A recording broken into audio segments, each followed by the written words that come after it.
Annars har jag köpt den här från Hobbex. En ganska smidig grej för barnet. Men skitigt också att de slutar funka. Och om det är så att det till exempel kraschar eller våran kraschar inte alls utan bara den slutar fungera på en propeller. Då kan det troligtvis vara så att det har blivit fel i överföringen. Så skruva loss den här lilla kåpan här. 3 skruvar. Så ser det ut. På den propeller som inte fungerar. Skruva loss. Titta på den här. I mitt fall så den mindre kugghjulet låg ovanför det stora kugghjulet. Med andra ord så fanns det ingen drivning. Det var bara att trycka ner det tillbaka. Vill man så kan man ju se till att det limmas på sin axel så att det sitter bättre framöver. Men i mitt fall så räcker det då, och jag kommer låta det vara så.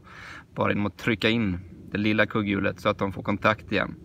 Och sen får skruva på kåpan igen och så funkar det. Ett tips till er som har köpt den här drönaren för en billig peng men fick den kanske att lägga av på nästan en gång.